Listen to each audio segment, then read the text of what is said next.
Make it stop! Welcome back, ladies and gentlemen, to the eBay Shed. I apologize. I know it's been a minute since I've done one of these videos, and I kind of came to the realization that the reason why, or one of the reasons why, is like, I'm kind of like, I don't know, I have like an internal conflict. I guess I'm somewhat embarrassed, ashamed of how ridiculous just my setup has gotten. It's just, you know, once your workspace is a mess, you're less comfortable in it, and I'm less comfortable showing it off, I guess, maybe, right? Something like that. I've also had some busy weekends. We had a personal yard sale last weekend and stuff like that, so things have just been kind of nuts. But I've got some awesome stuff to show you guys today. First of all, the yard sale, I know some of you guys are going to ask. The yard sale did all right. We did, we haven't even done a final tally yet. I think we ended up doing like just over 200 bucks, which was not near as much as our first yard sale, considering we were open for 2 days this time too. But anyways, so this morning I have a lot. I have, if it will come on, there we go, 18 orders I gotta pack up here, but I've got some real exciting stuff that we have found lately. Some really cool finds that I know you guys will be into. So let me get these orders packed, and then I will show you guys the cool things. Look at this. This is really cool too. This isn't one of the things I'm gonna show you. This isn't one of the things I was alluding to, but look at this. Official, okay, camera. Official licensed NFL product, Starline. Look at that. Diet Coke, big patch, silver anniversary Super Bowl jacket, super crispy, never worn seemingly. This thing is super awesome.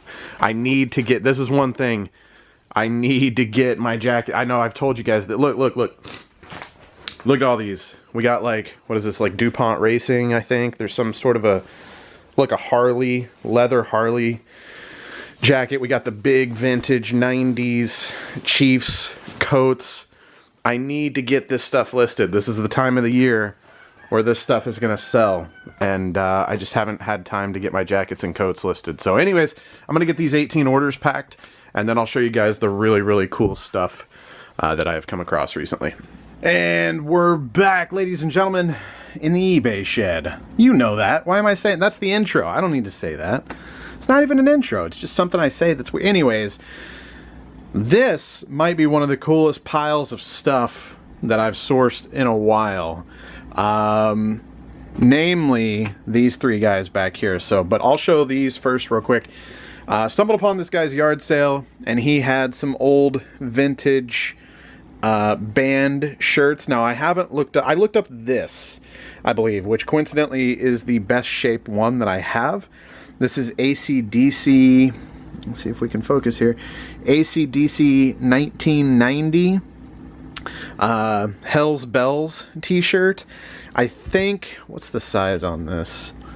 I think that's an XL, so that's perfect. But is that a men's? It looks kind of, it looks like it, that's got to be a women's, right? Anyways, I'm not 100% sure, but even if it is XL and women's, I think I'll be able to get, worst case scenario, $60, $70, something for that, you know, maybe closer to 100. I'll just have to look a little bit closer. But that shirt is pretty cool. Let me hang it over here. Now, unfortunately, the guy that had these was a big fan of these bands, and he got these back in the day, and he was not shy about them, and he enjoyed wearing them. Meaning for me that they're not in the best crispy quality.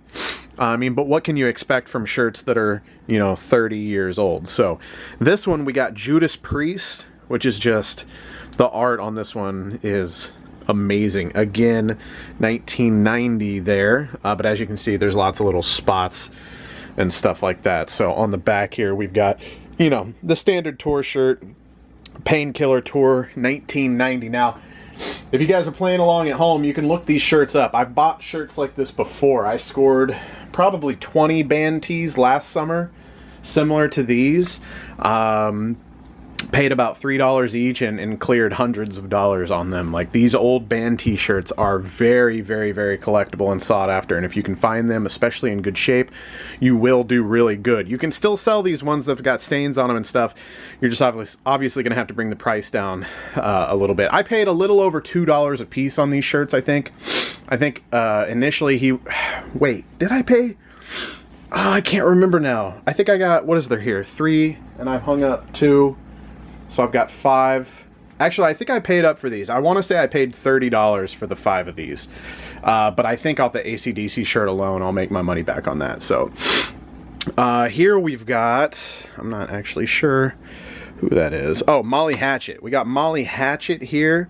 And as you can see, there's even like a hole there. And you've got these bleach stains and stuff like that. But then again, that's kind of what makes these cool. You know what I mean? Like, some people aren't going to mind that. They want to wear those kind of shirts because that's just, you know, authentication. You know, that shows that they're real, that they're legit, that they're not reprints. Here, what do we got? We've got Deep Purple. That's a 87 Deep Purple. We got some, you know, again, some stains and stuff there, but pretty cool. From their House of Blue Light tour in 87. And then our last one here is we have the Black Crowes. Now again, like I said, you want to play along at home, you can look these up. That's really easy. Just search Black Crowes. Looks like this one's 1990. And you'll be able to see these. Shake Yo Moneymaker World Tour. You'll be able to see these shirts and see that they resell pretty decently. So some of them better than others. You know, some of them, you know, the least I've seen vintage band shirts like these go for is like $25 in that realm. But usually, you know, they're better than that, and sometimes you'll find some that are worth over $100. So there's some pretty good stuff. And ladies and gentlemen, it finally happened. I think I one time seen a boxed NES game, and it was at a yard sale with a bunch of other Nintendo games, and they knew exactly what they had. I believe it was Zelda, and whatever the game was, I remember looking it up on eBay, and it was worth about $100 in the box, and they had it priced at like $175. So not only did they know what they had, but they were trying to get even more than what it was actually worth. So I don't even really count that time. But this past weekend, I was digging through this lady's DVDs, and her price on DVDs was $1.50 a piece. This box said $1.50 DVDs, and I don't even know what possessed me to look through that, because that's pretty expensive for DVDs, used DVDs. But glad that I did, because in this box, I found these. I spotted them. She had them like this, like spines up, and I saw the spine, and I'm like, what? I was like, I don't even know what that is. Is that like a Intellivision or something, you know? I knew it was a game, but my first thought was like Intellivision or something weird like that, you know? And then I picked it up and noticed that we've got boxed NES games with probably the crispiest condition boxes you'll ever find. Now, this one's still in the cellophane, but it is open at the top, and so is Mike Tyson's Punch-Out. And there was a little bit of a wah-wah, because Punch-Out is actually the most valuable one here with Mike Tyson on the front. Look how young he is. I got to get that gunk off the plastic there, but that's not too big of a deal. This one does not have the instruction booklet. So the game is in here, and obviously we have the box, but I need to find, I think it was this one. I need to find, it like makes me nervous even opening it. Like, look, the games are still in the plastic on the inside too.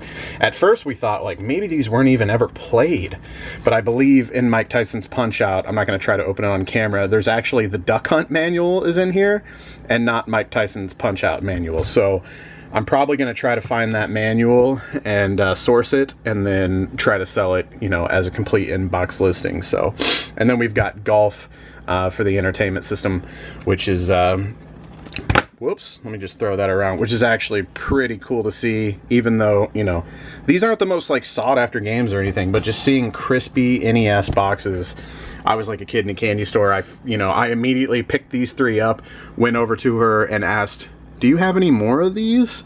you know, as carefully as I could. I didn't want to, you know, let on that I knew too much about them or, you know, exactly how interested I was. But obviously I wanted to know if she maybe had another box down in the basement or something and it was just filled with boxed NES games, or, you know, who knows? You always have to ask.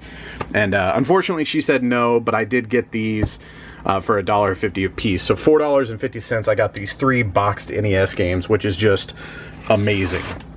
Then I've got a buddy that opened a store in Sedalia. He was doing like return pallets and stuff like that. And he had a physical like brick and mortar shop, which unfortunately he's closing due to all the, you know, change in the environment right now and all that. But he was having a yard sale and I stumbled upon this. And at first I thought, oh, what is this? We've got some sort of a laminated, like maybe this was a poster that came in a video game, was my first thought. But then, you know, I quickly realized I don't even think they did that, you know, during that generation, during like the NES and SNES generation. But if you look at the bottom here, you got Nintendo focus camera, you got Nintendo Power, and over here you've got a date, 1991.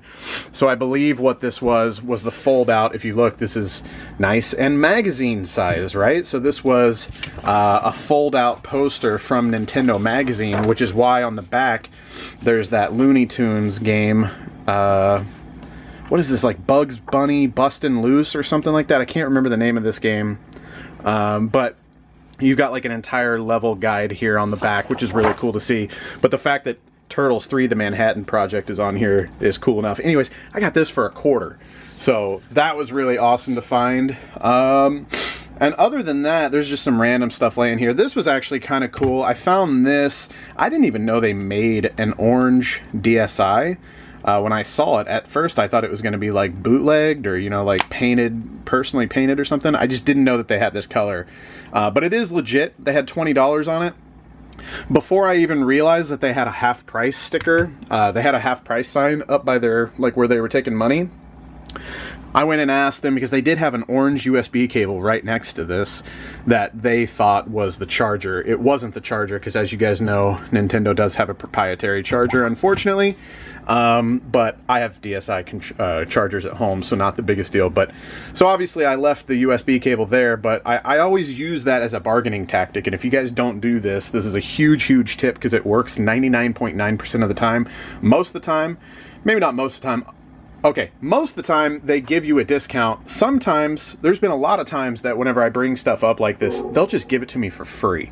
So I went up to them and I was like, at the moment I was spitting out my sentence, I noticed they had the half off sign, and I was like, oh well, I was gonna ask for this for 10 anyways, because I said the cable that you guys had next to this isn't the charger, and you know, I can't turn it on to make sure it works, even though it does kind of flicker for a second, so I'm sure it's just a dead battery. I was like, but I can't check to make sure it works, and I'm gonna have to find a charger and blah blah blah. And she was like, oh okay, yeah, you can definitely have it for, she's like, well, you could just have it for $5. And I was like, okay, cool. But I ended up getting this, these 2 games, which Metal Gear Solid Portable Ops Plus is actually, I think it's like a $10 game, you know, nothing too exciting. And then Ghost Recon 2, I was like, that's not going to be worth much, but I open it up, and this Legend of Heroes game actually is a pretty decent game, even if you don't have a case for it. So that was a decent score there. Those 2 games, this, and then I got an entire basket full of GameCube controllers, 2 authentic GameCube controllers, and then there's a Wavebird in there. The Wavebird doesn't have the connector, unfortunately, but that's still decent.